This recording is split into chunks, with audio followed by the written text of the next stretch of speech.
Sveiciens visiem! Pagājušajā video jūs varējāt noskatīties Lubānu un Lubānas ezeru, kur tas atrodas un kā tas izskatās.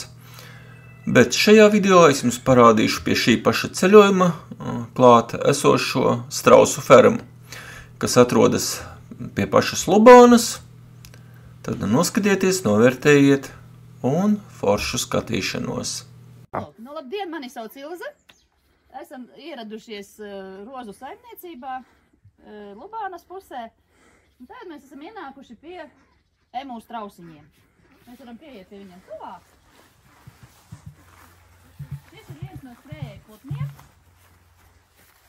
Vienam mēs 50 km/h. Redzu, ir papūkājušas spalvas. Es jums iedošu arī par piemiņu spalvas. Jo, redziet, spalva ir ļoti interesanta ar to, kad viņam no viena kātiņa, redziet, aug divas spalviņas. Tādas izskatās emu spalviņas. Bāzt kabatā, būs par piemiņu. Paldies! Un dzirdiet, tā kā bungas sit. Jā. Tā ir meitene, kas sit bungas. Meitene sit bungas un puisis rukšķ kā ruksis. Viņiem tās skaņas ir tādas interesantas. Kamēr viņi ir jauni, tikmēr viņiem nav tās bungošanas un sišanas, rukšķēšanas, bet tā kā viņi jau ir pieauguši savu vecumu, kā saka, pilngadību, teiksim tā, 3 gadu vecumā viņi sasniedz to savu pilngadību. Un tad viņi sāk gan rukšķēt, gan bungoties.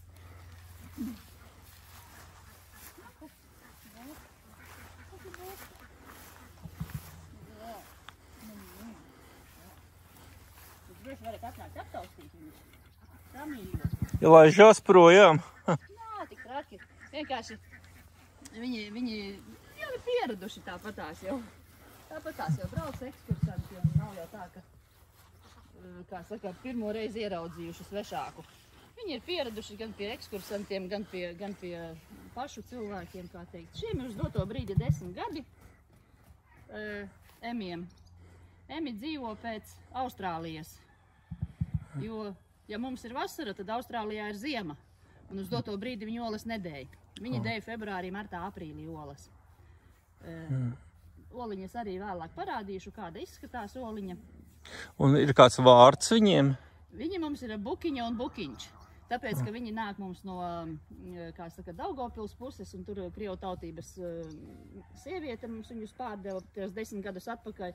Un viņa mums, kā saka, viņa teica, ai, maji busiki. Tā arī mums viņi palika pa busikiem.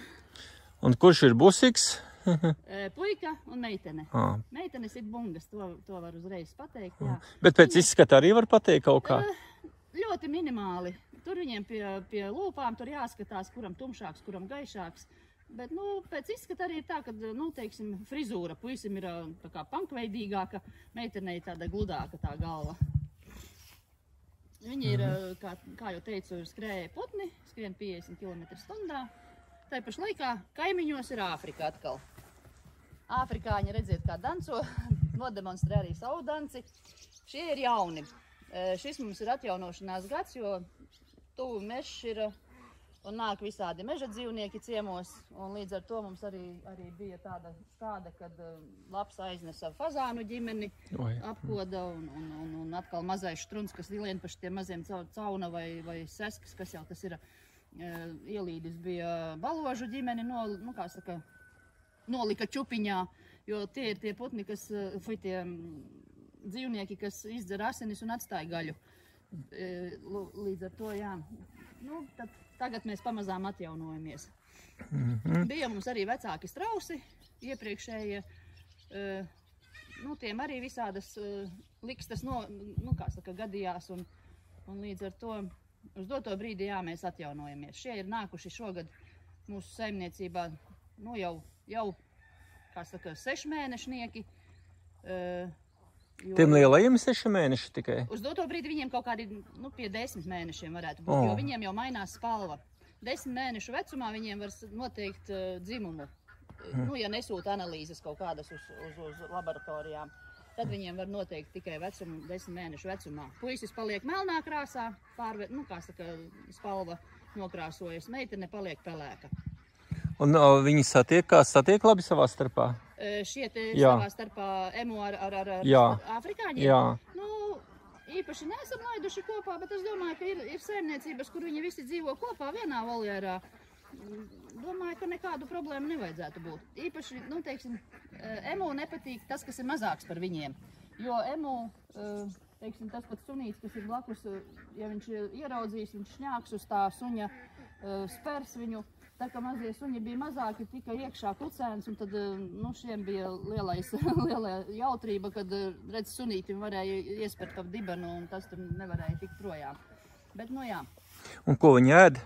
Ēd pārsvarā graudaugus, mieži, kvieši, auzas, kukurūza tiek placināti, jo šie, ja viņi apēd veselu graudu, tad viņam, nu, kā saka, arī pa otru galu nāk ārā veselas grauds, viņiem nepārstrādājas. Tāpaši laikā Āfrikas strausiem ir tā, ka viņiem ir urīnpūslis, viņš čurā. Viņš ir vienīgais putnis, kuram ir atsevišķi, kā saka, izeja, kur ir urīns nāk. Nav tā, ka tā kā vistai vai vienalga kuram putnam, viss iet pa vienu, kā saka, kanālu ārā. Tad šiem ir, viņš gan čurā, gan tā kā atsevišķi.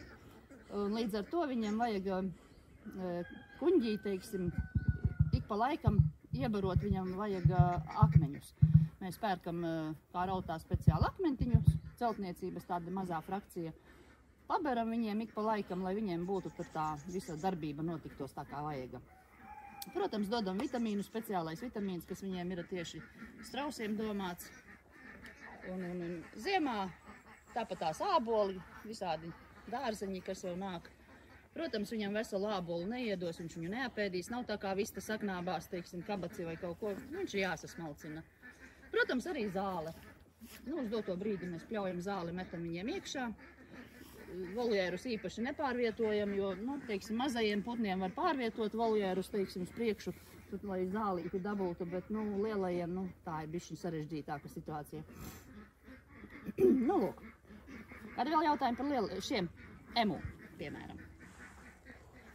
Redziet, vēl ir tāds interesants, un kā jau teicu, skrējēji putnis. Viņam priekšā tādi mazi puļķīši, tie ir viņam spārni. Viņš aizskrien arī. Jā, viņš aizskrien arī. Nu, buksus, nu nāc. Nāk samīļot. Viņam ir bail.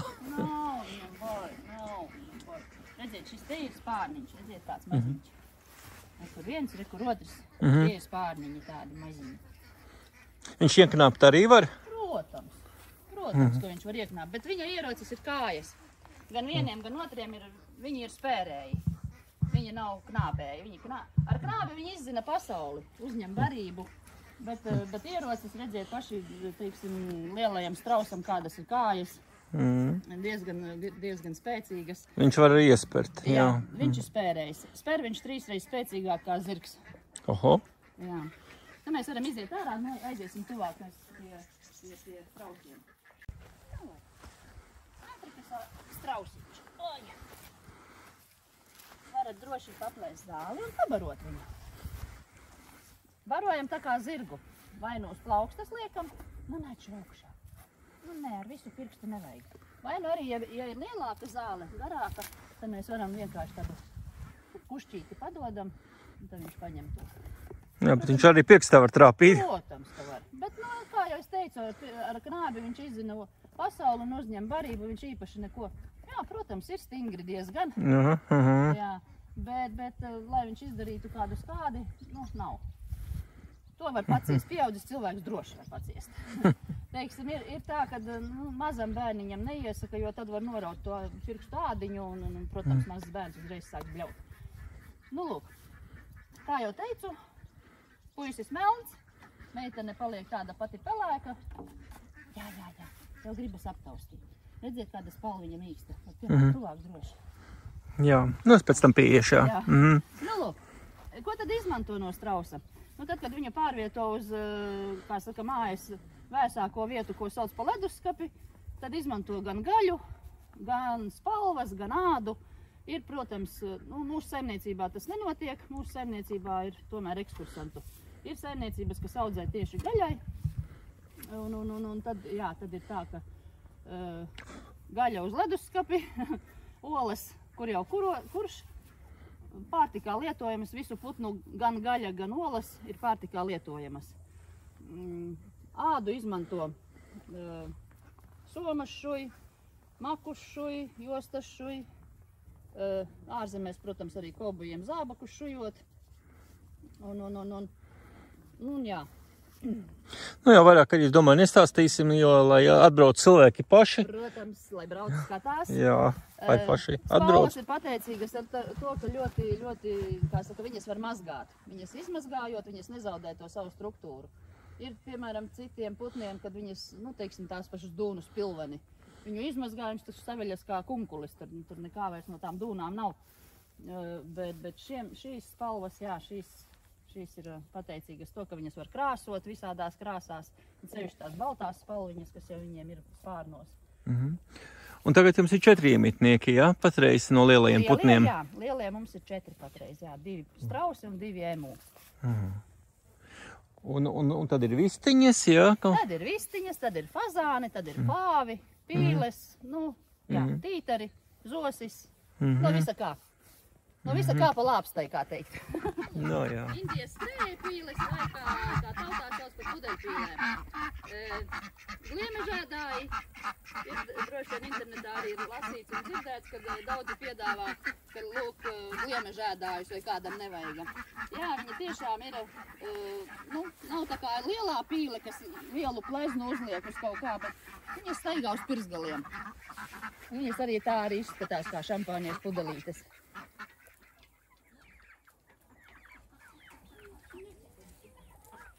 Zāli gribas, jā? Zāli gribas. Tev jāpiedāt jau. Un zālēdāji. Un šitais tīkls virsū, lai viņi nevar aizlidot? Cik jau nu viņi paši aizlidot, cik viņiem neuzkrīt virsū vanaks, tāpat ir lapsa, lai neapciemotu, lai netiktu viņiem klāt. Tagad mēģinam nodrošināties. Fazāni, jā, fazāniem ir domāts tāpēc, lai viņi neaizlidotu, jo ja viņš izlidos ārā, tad viņu nenoķers. Pāvus var pieradināt arī mājas apstākļos dzīvoties. Tie it kā īpaši negrib lidot, nu. Mēs gan tagad to nepiekopjam. Mēs iepriekšējos pāviņus, kas mums bija, kuri nodzīvoja tiešām savu mūžu 16 gadus, jo nebrīvē viņi dzīvojot ap 15-16 gadiem. Cik tad strauss ilgi dzīvo? Strauss var nodzīvot līdz 50-70 gadiem. Nebrīvē mazāk, brīvē viņš līdz 70 gadiem var nodzīvot. Tādā tuksnesī, kur jau viņiem ir mītnes zeme. Bet jā, nu.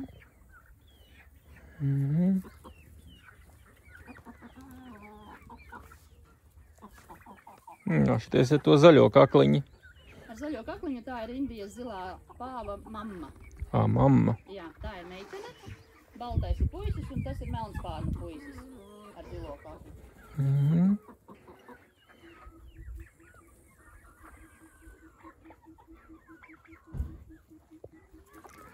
Nu jā, liels paldies tad!